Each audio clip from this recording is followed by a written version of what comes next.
I'm Dr. Faye Williams. I'm President and CEO of the National Congress of Black Women, and our organization was founded by Congresswoman Shirley Chisholm and Dr. C. Dolores Tucker, and we've been doing many wonderful things all across the country. We have about 125 chapters. Freedom Radio. Freedom Radio.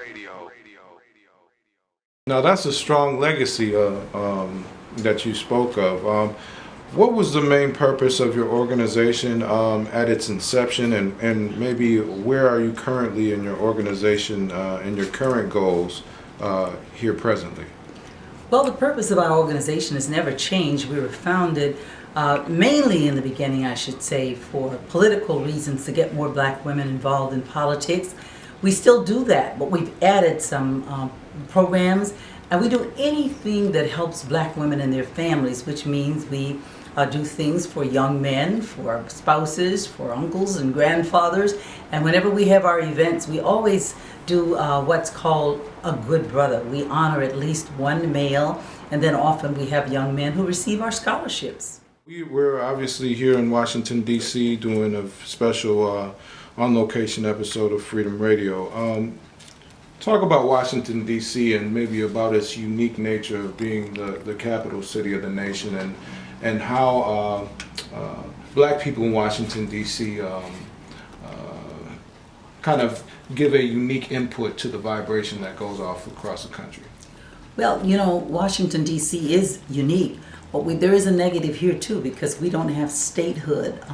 We're not allowed to vote as others have a representative in the United States Congress. That's one of the things we're constantly having to work for.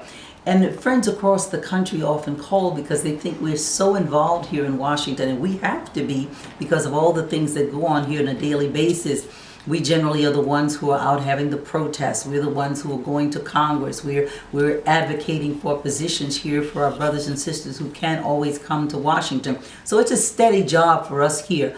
Some years ago, the National Congress of Black Women, we were able to put a statue of Sojourner Truth in the United States Capitol because there was no black woman. There was no picture that a young black person could go into that Capitol and see. But we put Sojourner Truth there. In fact, our joke is we brought truth to the Capitol. And I say, Lord knows, we sure need some now, don't we? In the National Congress of Black Women, we have about 125 chapters across the country. And we're open to everyone, unlike sororities, of which I am in a sorority. But unlike sororities, we don't look at your transcripts in the National Congress. We don't look at how much money you make or how you dress. If you come with a willing spirit and wonderful heart, we want you in our organization. We want people who are willing to serve because we know that the struggle is not over and we need people to do it.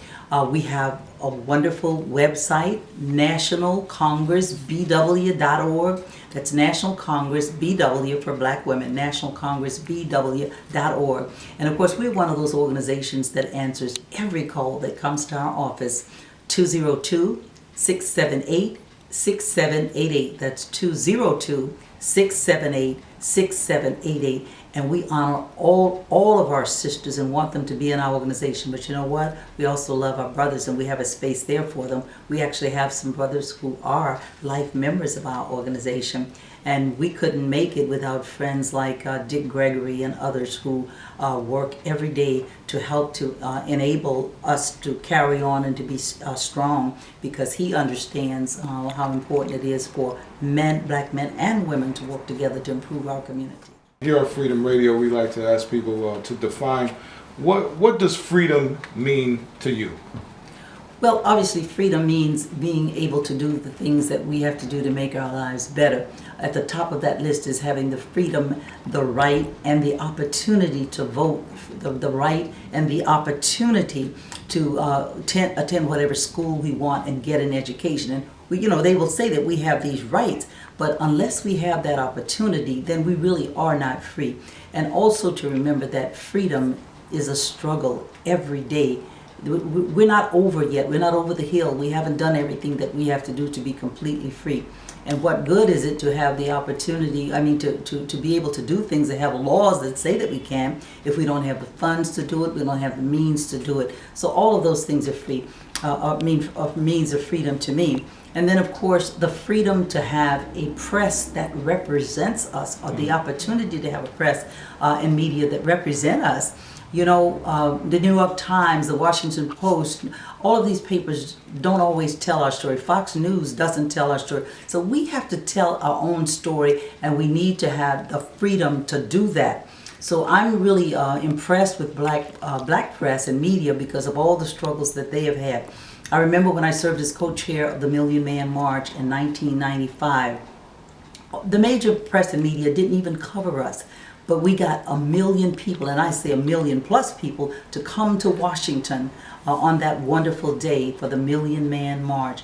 So we have to depend upon our press. I write every week for a Black Wire service because I know how important that is. So no matter what I'm doing, I take the time to express my opinion on things that are going on around the country and to offer our people something that they can do to help our community. All of us need to do that. We need to be able to be out there representing ourselves positively, and we have a better chance of doing that through organizations like your press.